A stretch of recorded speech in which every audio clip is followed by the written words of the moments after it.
Hi everyone, and welcome back to my channel. So it's been a few weeks since I posted. Life has just been very busy with work and with good things for the most part, but it's actually been good to take a little bit of time away from the beauty world. I simply have not had the time to be as involved in the beauty communities on Instagram and here on YouTube as I usually am. And while I do feel like I have missed out on quite a bit, even in just the past few weeks, I think it's also been kind of good in terms of giving me some perspective, and I've been able to do a lot of thinking about my goals for 2025. So as you can tell from the title, I have made the decision to go on a no-buy in 2025. In this video, I wanted to talk through a little bit more of the reasoning behind this decision, my rules for myself that I'm hoping to stick to throughout the year, and also kind of brainstorm with you all about the kinds of videos that you would like to see during this process next year. I've done no buys before. If you followed me on Instagram for a while, you've probably seen that. I've gone through pretty long extended no buys before, but I've never done a full year. So it does feel like a big commitment to commit to a year, but it's also a really good time for me to be doing a no buy, and I feel like I'm in a really good headspace for it. So I know we're not quite at the end of 2024 yet, and I've still got quite a few projects that I'm going to be wrapping up here on my channel in the next couple of weeks. But I thought it might be good to go ahead and start thinking through my no-buy rules for next year so that I can start kind of preparing mentally and also in like the very practical ways of just getting things in order so that I can hit the ground running when 2025 starts. Before I start, I do just want to say I have gained so much knowledge from the people who have gone before me who have done no-buy years.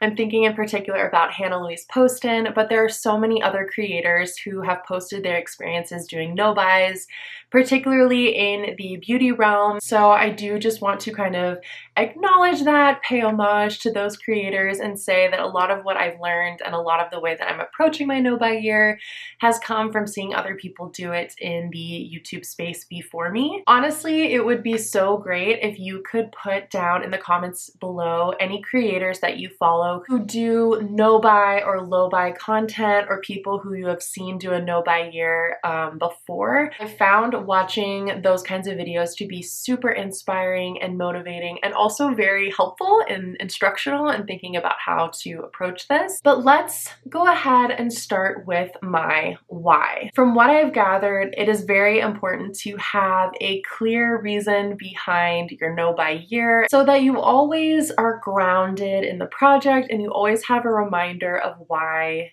you're doing what you're doing.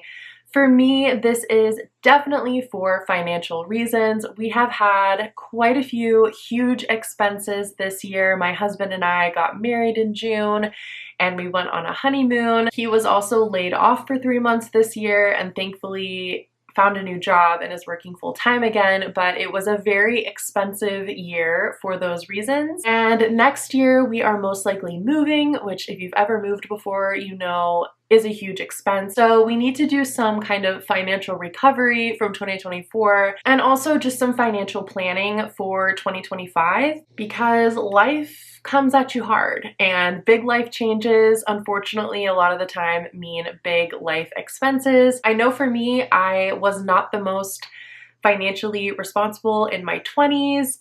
The past year, 2024, I've been a lot better when it comes to curbing my beauty spending on things like makeup and skincare. But before that, I was honestly buying too much, which is why I've started this YouTube channel. It's why my username is already shopped it, because I try to have an emphasis on the things that I've already shopped for that are already existing in my collection. And I've done a lot of thinking about my consumption patterns, my habits. Thankfully, I have been able to make some strides. I made a promise to myself that I would not be getting into debt over makeup anymore ever again, but I'm still unfortunately literally paying for the bad habits that I got into when it came to overspending, especially on things like makeup, skincare, and clothes, which I'll talk about a little bit as well. So while the majority of my why for the no buy year is for financial reasons, for wanting to get out of debt, for wanting to save money, for wanting to have, you know, a robust emergency fund for when life throws huge expenses my way, it's also coming out of the kind of goal that I've set for myself to be more conscious with my consumption. I've improved a lot, but there's still a lot more improvements that I could make, and that is what I'm really hoping to gain from this no buy year. So let's move now into my rules. So I've written them out for myself so that I have a reference to constantly be referring back to. I'm going to be doing a replacement only no buy, which I will explain a bit more, but there are some exceptions. My no buy is primarily for beauty products.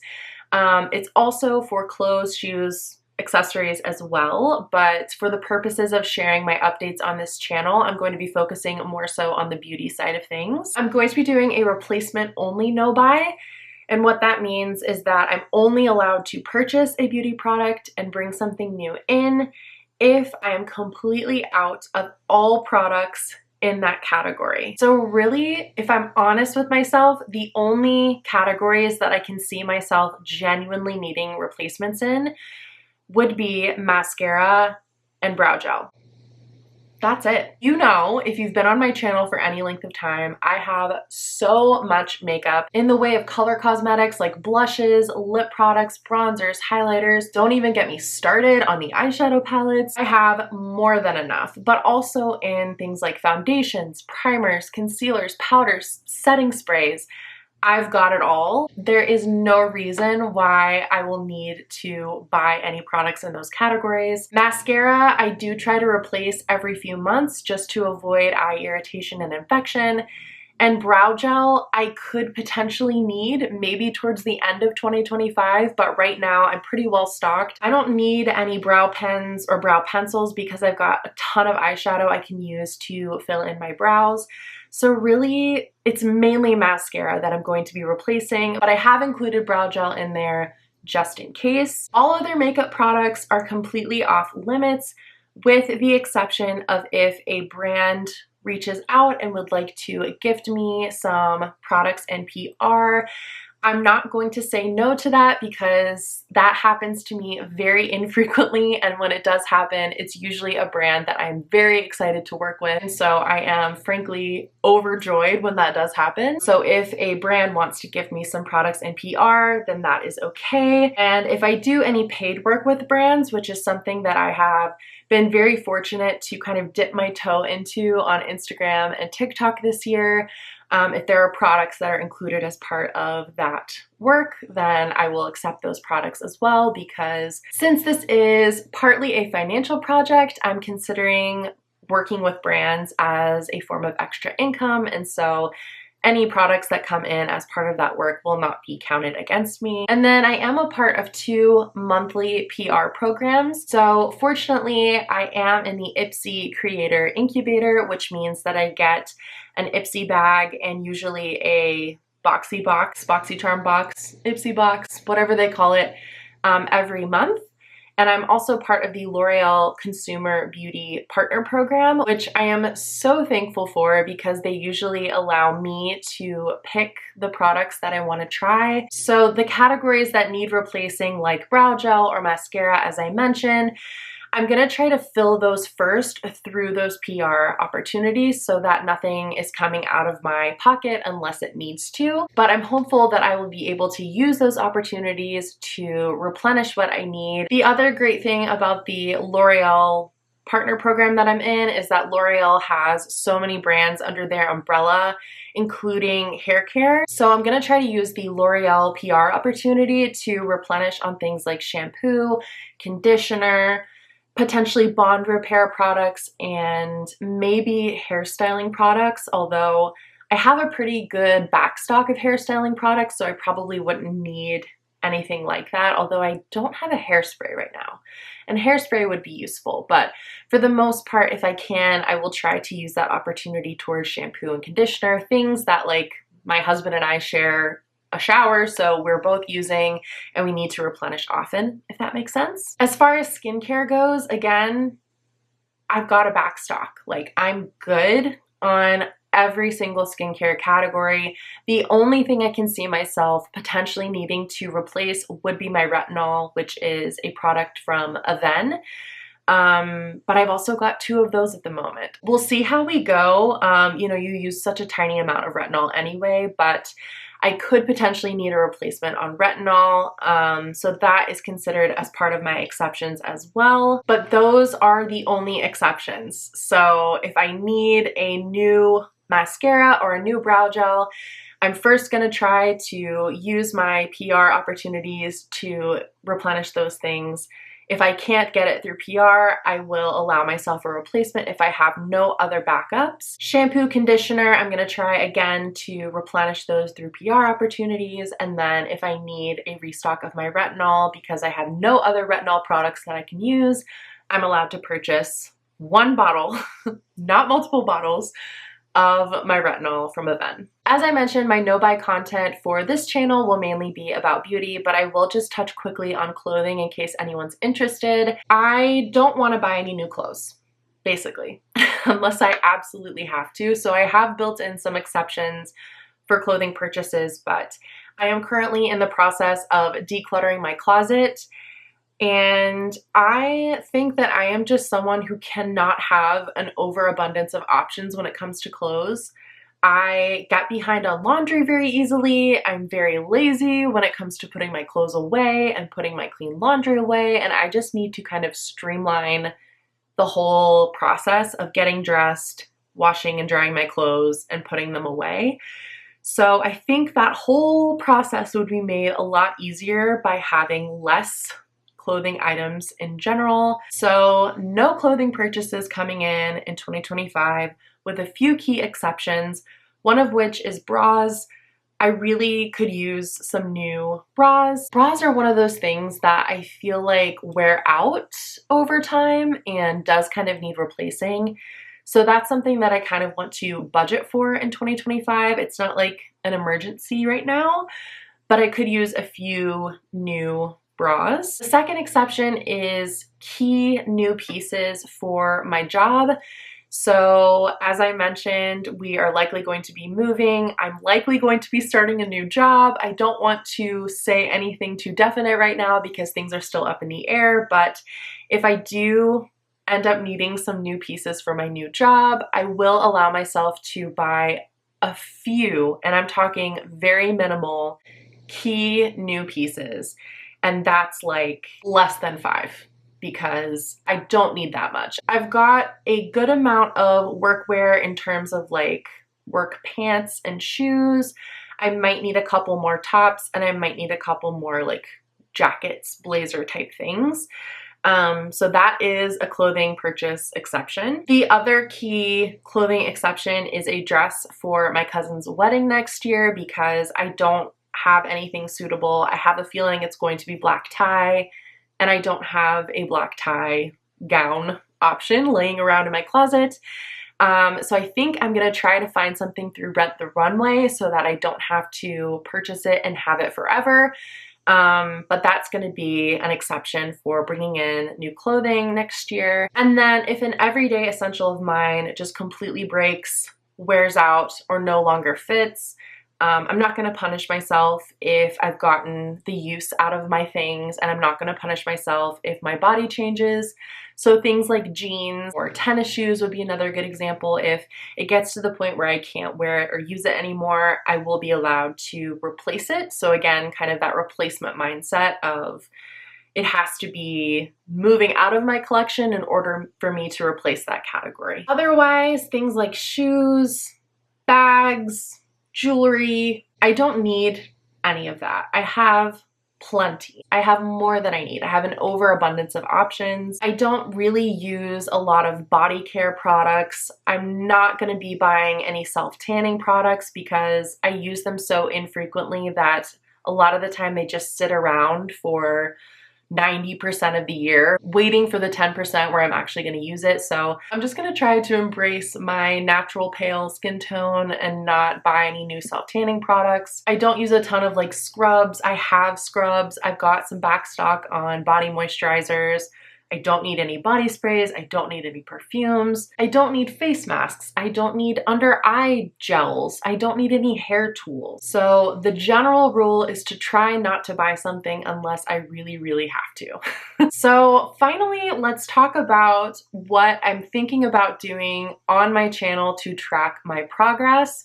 I'm hoping to film monthly check-ins for you all so I can share with you my temptations, where my mind is with the no buy, and also if I've bought anything, received anything in PR or for, work with brands, or if I've slipped up.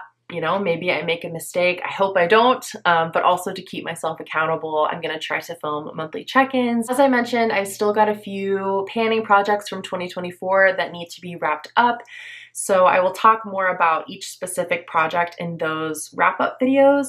But as far as panning projects for next year, I just really want to focus on using what I already have and getting to know my collection so well that if there's something that I truly don't like or I'm not using, I feel confident enough to declutter it. I did a big eyeshadow palette declutter over the summer, which I can link in the description box down below. And in that video, I actually set aside 5 palettes that I put on the chopping block. And my plan was to film videos with each of those chopping block palettes, doing at least 3 looks with them, and making my final decision on whether or not I wanted to keep them. I never got around to doing those videos in 2024, but that is something that I would really like to do in 2025.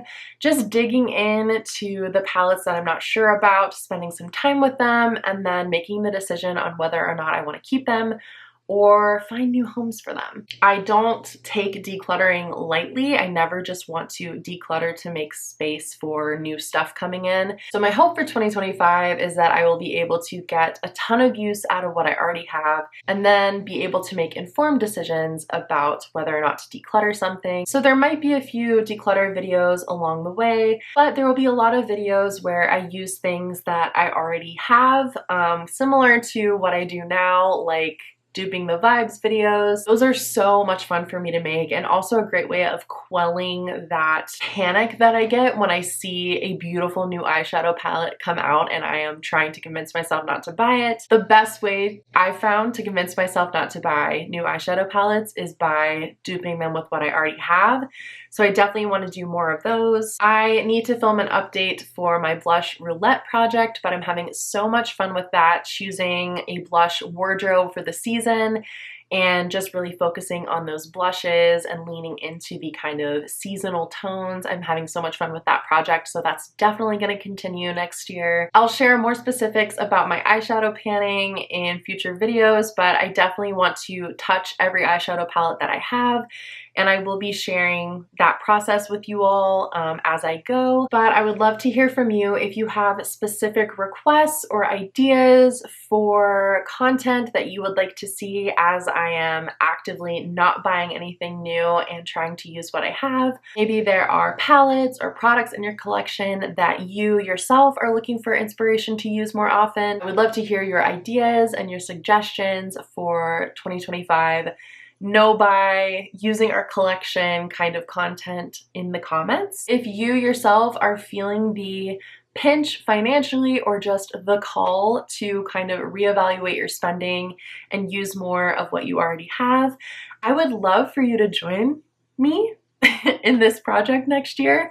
I think it would be really, really fun to get a little group together that we can kind of follow each other's progress and cheer each other on. So if you are planning to do a no buy in 2025, please also let me know in the comments down below. Don't forget to subscribe if you'd like to follow along with my journey through the end of 2024 and into my no buy year of 2025. I am really excited about this project and the year ahead. I'm excited to save some money because inflation really got me this year. I'm excited to meet my financial goals. I'm excited to use up makeup and beauty and skincare products that I have and share that progress with you all, share empties, share pans. We love that here on this channel, and I'm hoping to do more of that in the year ahead. So that is everything for this intro. I look forward to chatting with you all in the comments, and I look forward to sharing my progress next year. As I said, I will be back with a few more videos in 2024 to close out the year, but I wanted to go ahead and get this intro up